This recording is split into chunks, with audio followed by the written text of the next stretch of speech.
Fala, mestre! Galera, vamos agora para 3 dicas de biologia. Você quer aqueles 3 assuntos top 3 em biologia, na opinião do Rafa, para esse ano? Vem pancada, papai, presta atenção. Olha só, sucessão ecológica é o primeiro tema. Vou te dar uma dica, hein? Sucessão ecológica, pessoal, tem sido um dos assuntos queridinhos da prova do Enem. Mas, Rafa, qual é o conceito de sucessão ecológica?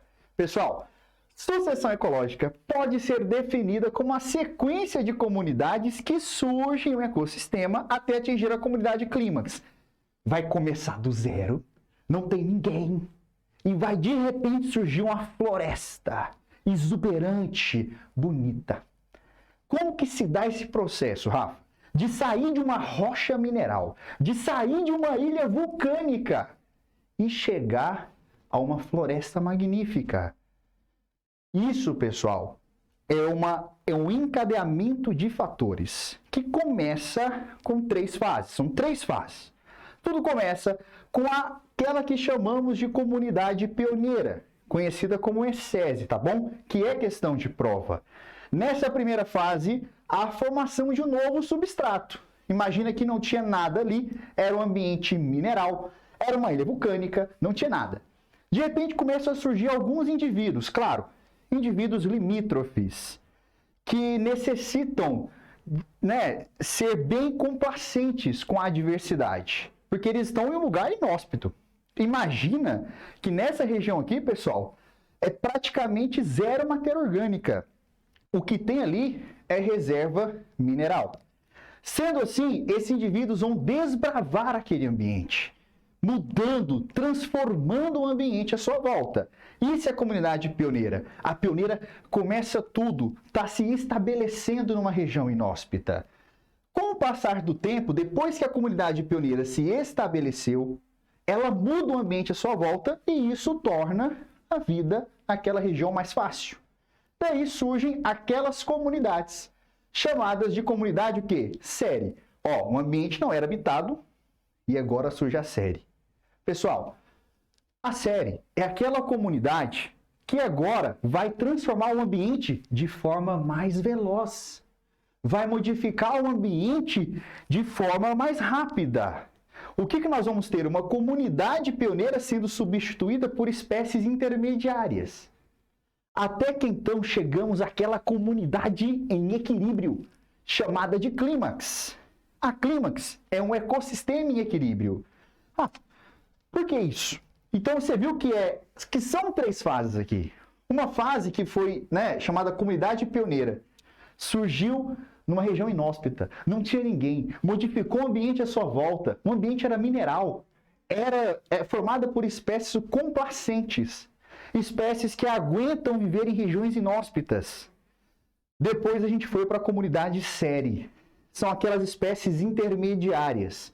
São aquelas espécies que vão modificar mais rápido o ambiente. E chegamos na clímax, que é o equilíbrio, o ecossistema em equilíbrio. O Rafa pensa como se fosse uma empresa. Imagina que a comunidade pioneira, pessoal, ela precisa produzir muito e gastar pouco.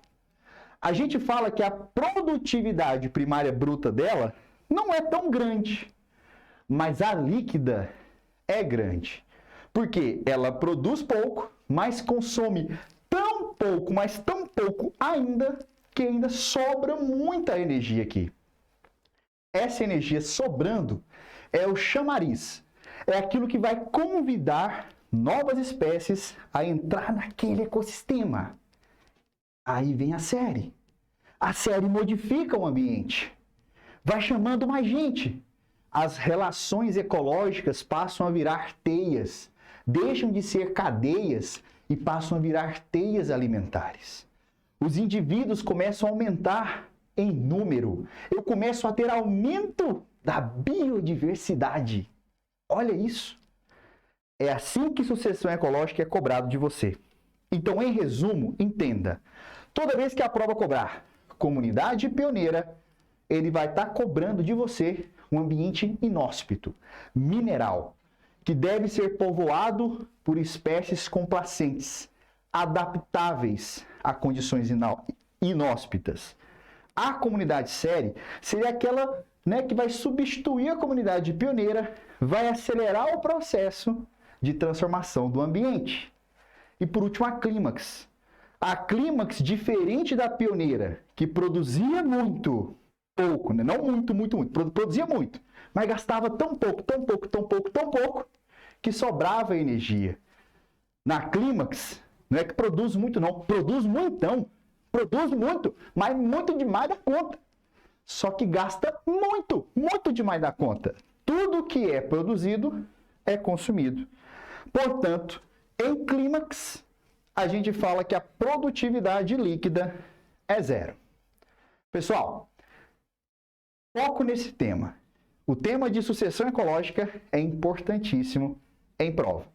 Vamos para outro tema? Olha esse tema agora, pessoal. Ai, esse cai em prova. Esse é outro que é pancada, papai. Então, preste atenção.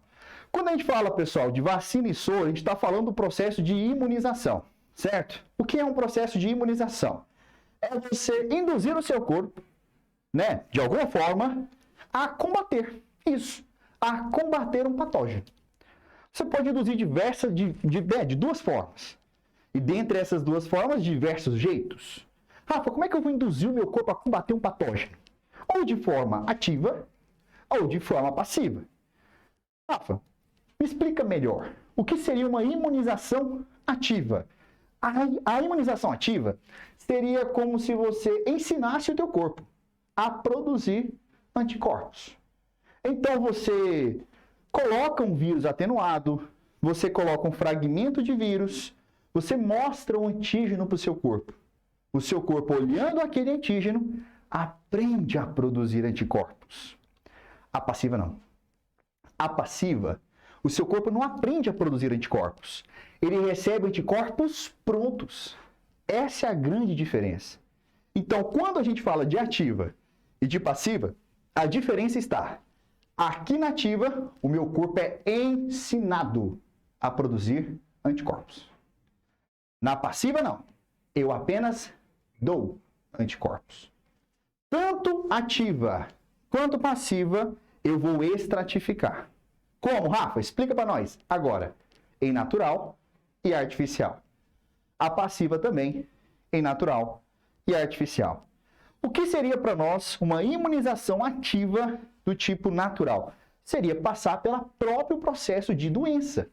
Certo? Então, seria você passar pelo próprio processo de doença. Seria a tal de imunização de rebanho, que se fala tanto. Você fazer com que as pessoas contraiam aquela doença, sejam infectadas pelos vírus ou por uma bactéria, e assim produzam imunidade. Já aquela chamada imunização ativa artificial é a vacina. Essa vacina, que pode ser de vírus atenuado, pode ser de fragmento de vírus, e você vai dar esse antígeno para o seu corpo para ensiná-lo a produzir. Essa daqui e essa daqui geram memória imunológica. Olha a potência disso. Memória imunológica. Agora, a passiva não gera memória. Porque você não está ensinando o teu corpo a produzir anticorpos, você está dando para ele. Você está pronto, ó, toma aqui. E pode ser de dois tipos também, natural ou artificial. Todo mundo aqui já fez uma imunização passiva do tipo natural. Todo mundo aqui que um dia foi amamentado, recebeu da mamãe anticorpos IgA e dessa forma foi imunizado, né, de forma passiva e natural. Já aquela chamada imunização passiva, receber anticorpos prontos do tipo artificial, é o soro. Então, o que mais cai em prova, pessoal, é diferenciar vacina de soro. Primeira diferença teórica. Presta atenção. Primeira diferença teórica.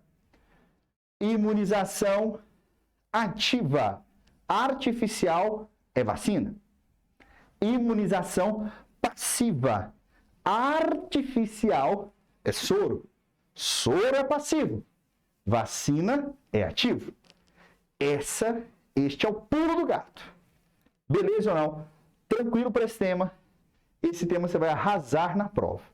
Último detalhe para te lembrar. Ativa ou passiva? Quem é que provoca memória imunológica? Apenas imunização ativa. Tranquilo para esse tema?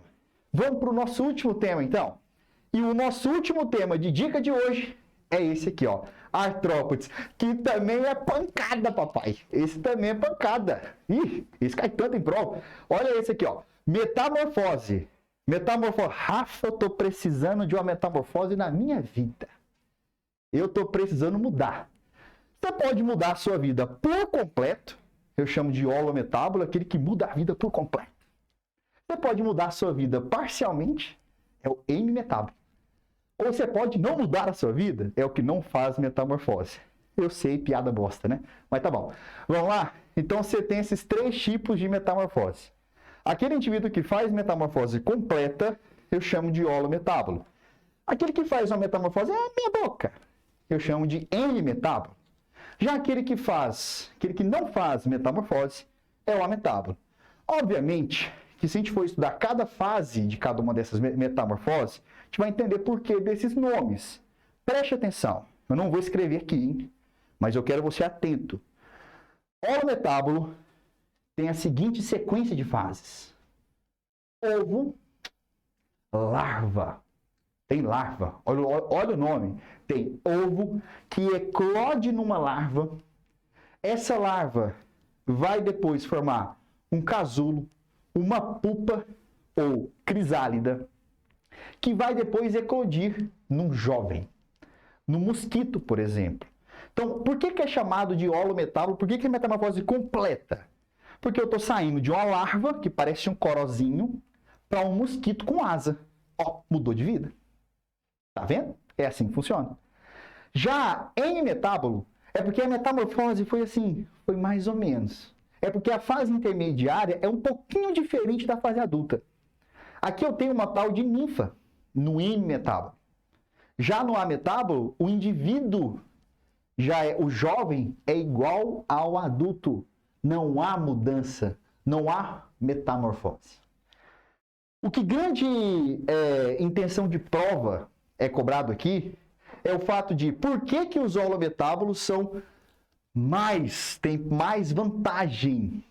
Porque eles têm mais vantagem em relação aos outros. O Enem já cobrou isso. Os holometábolos, pessoal, eles têm o mosquito, que tem comportamento hematófago, e possuem a larva, que tem comportamento fitófago. Ou seja, um come sangue, o outro come folha. Tá vendo que é diferente? O nicho ecológico de larva e mosquito no holometábolo são diferentes. E é esta diferença... Opa, olha lá. São nichos ecológicos diferentes que fazem com que larva e mosquito não briguem, não competem entre si. Isso é bom.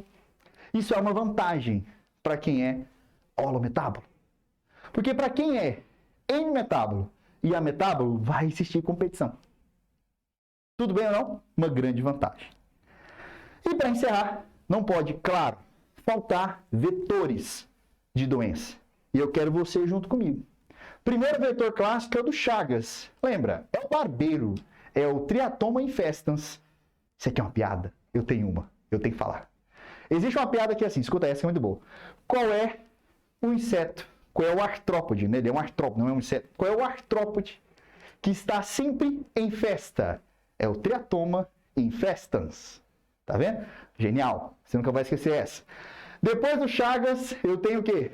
Além do Chagas, a leishmaniose.